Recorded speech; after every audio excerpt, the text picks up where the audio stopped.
federal agents started a crackdown on illegal vendors in Chinatown. Chaos on Canal Street when federal agents swarm in to crack down on street vendors. Federal agents conducting an enforcement on illegal vending. ICE raids on Canal Street leading to multiple people being taken into custody. Federal agents have just delivered one of the biggest crackdowns New York City has seen in years. In a single afternoon of coordinated action, ICE, FBI, ATF, and Homeland Security agents swarmed Canal Street and shut down what officials are calling the largest counterfeit network in the Northeast. The scale of the operation shocked even experienced investigators. Dozens of vendors were detained, thousands of fake luxury goods were seized, and an entire stretch of Chinatown was transformed into a federal crime scene. Officials say the numbers are staggering, but what's more alarming is what those numbers reveal. For years, Canal Street was treated like a harmless tourist market, a place where people bargained for imitation handbags and knockoff sneakers. But this week's raid proved it was something far more serious. Federal agents now say that what looked like a street market was actually a front, a criminal supply chain tied to overseas manufacturers, money laundering rings, and transnational networks that move billions in counterfeit profits through American cities every year. The counterfeit crisis is no longer hidden in remote warehouses or shady shipping ports. It is right here, operating in plain sight, feeding cash into criminal enterprises that stretch from New York to Shanghai. For years, Homeland Security analysts warned that counterfeit goods weren't just cheap copies. They were fuel for organized crime. On Tuesday, that warning became impossible to ignore. The arrests alone would have been headline enough. But what federal agents discovered inside those storefronts made it even more chilling. Behind locked steel doors, investigators found hidden rooms filled with boxes of counterfeit electronics, perfumes, designer watches, and luxury handbags, each piece tagged and sorted for export through underground distribution hubs. These weren't casual vendors or small-time hustlers. They were part of a network with shipping records, bank ledgers, and international accounts designed to funnel profits back to foreign criminal partners. What shocked agents most was how openly it all operated. For years, crowds had walked past these stalls without realizing that behind the curtains, global counterfeit trafficking was being run like a corporate enterprise. The speed and precision of the operation underline how serious this problem has become. In just a few hours, federal task forces mapped, surrounded, and dismantled a trade worth tens of millions of dollars. Tactical units swept through blocks of Canal Street, detaining suspects, tagging evidence, and transporting seized goods to secure federal storage. Each box confiscated was more than a fake purse. It was a data point in a larger criminal map connecting counterfeit markets in New York to production hubs in China, Turkey, and the Middle East. Officials stressed that this was not about souvenir sellers or street peddlers. It was about breaking a link in a global chain that launders money for drug traffickers, human smuggling rings, and cyber fraud networks. Homeland Security calls this week a historic step for U.S. enforcement. But it also comes with a warning. The counterfeit trade isn't shrinking. It is adapting, using online storefronts, encrypted payments, and new supply channels to keep the profits flowing. For every vendor arrested, others are waiting to take their place. That's why federal agents say this operation is only the beginning. Still, the message from Canal Street is clear. The United States is done looking the other way. The era of open counterfeit markets is over, and the crackdown has officially begun. The crackdown did not stay quiet for long. Within minutes of the first storefront raid, Canal Street erupted into chaos. Sirens echoed through Chinatown as hundreds of onlookers crowded the sidewalks, shouting, filming, and clashing with federal officers. Videos circulating online show agents in tactical gear forming defensive lines while vendors tried to push through barricades to grab merchandise left behind. For years, this street had been treated like a tourist attraction. On Tuesday, it became a federal battleground. Witnesses said the confrontation escalated fast as ICE and HSI agents loaded boxes of seized goods into armored vehicles. Several bystanders began throwing bottles and shouting anti-federal slogans. One officer was struck in the shoulder with a hard object. Another was pushed to the ground before being pulled back by his team. The crowd swelled as word spread that ICE was raiding Canal, drawing activists, vendors, and curious residents from nearby streets. Agents were forced to deploy additional units to secure side entrances and keep the crowd from overrunning containment lines. It was no longer just a counterfeit operation. It was crowd control under pressure in the heart of New York City. By mid-afternoon, the scene resembled a military lockdown. DHS trucks blocked intersections while FBI negotiators used loudspeakers to order civilians back. Tactical officers wearing helmets and body armor moved in coordinated waves, creating lanes for evidence transport. A TF bomb squad specialists checked suspicious packages left behind, while CBP and IRS agents photographed the seized currency and ledgers found in the storefront basements. In less than 2 hours, agents had cleared an entire block that had been operating illegally for decades. Residents watched from apartment windows as suspects were escorted out in zip ties, their stalls sealed with federal tape bearing the crest of the Department of Homeland Security.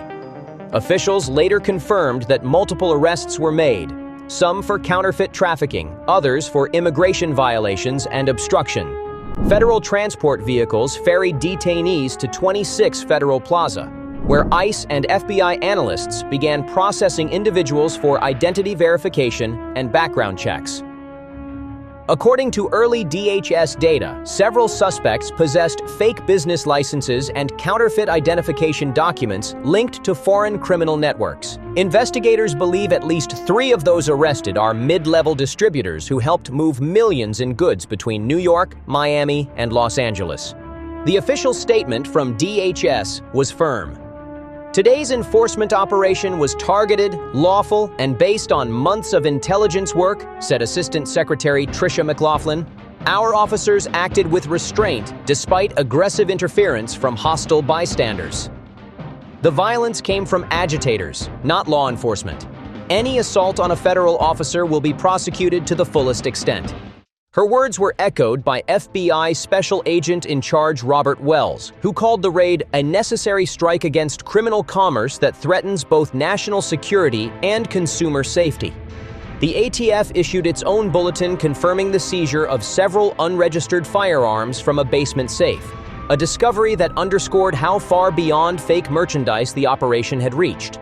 Meanwhile, news helicopters hovered overhead, broadcasting live images nationwide. Rows of agents, tables overturned, counterfeit handbags stacked in piles taller than people. Social media flooded with videos labeled Canal St Raid, showing the moment agents stormed the stalls. Some users praised the enforcement as overdue. Others accused federal authorities of heavy-handed tactics. By dusk, a crowd of protesters gathered outside 26 Federal Plaza, holding signs reading "ICE out of NYC" and "Hands off street vendors." Police kept barriers in place as chants echoed through downtown Manhattan. Despite the noise, federal officials stood by the mission.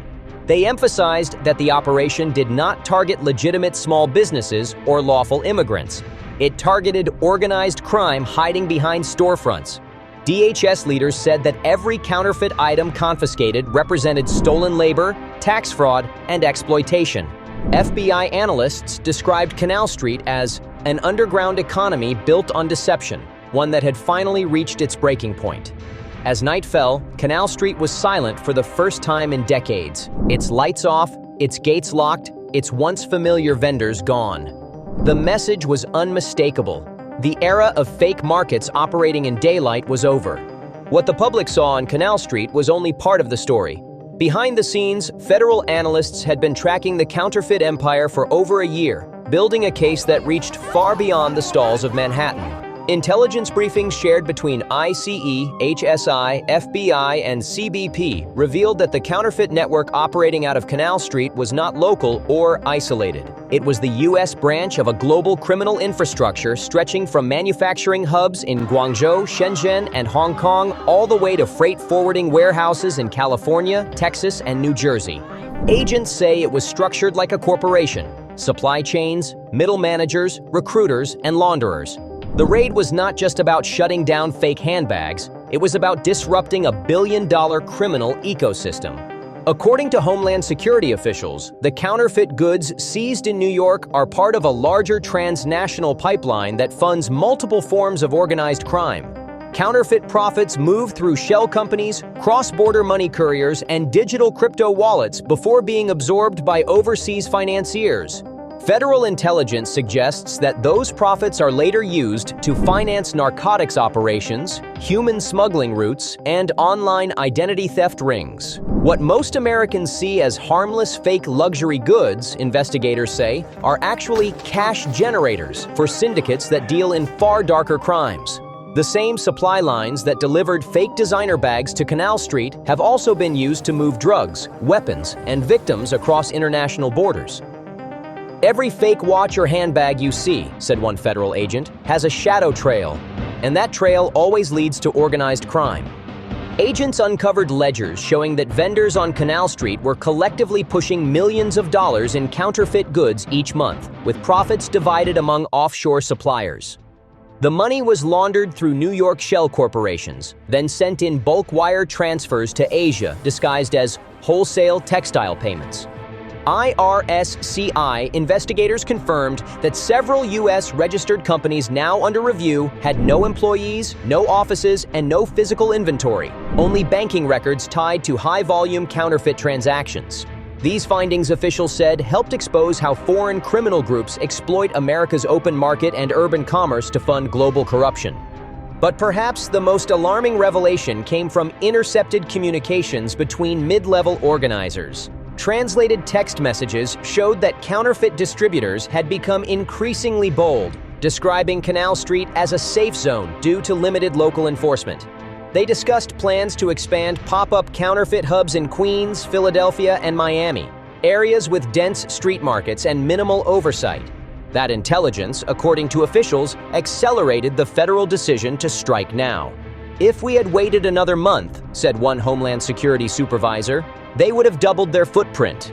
This was the right time and the right place to hit hard." The next phase of the investigation is already underway. Forensic analysts are combing through seized phones, shipping manifests, and digital ledgers to identify higher-level financiers. DHS confirmed that international arrest warrants are being coordinated with Interpol and Chinese authorities. Several major freight companies are also under review for possible complicity in the distribution chain.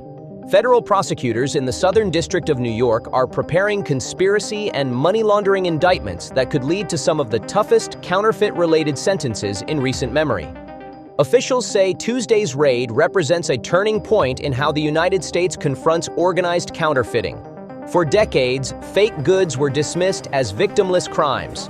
That perception is now over. Homeland Security officials made it clear. Counterfeit trafficking is not just about imitation products. It's about power, money, and global crime networks hiding behind storefronts.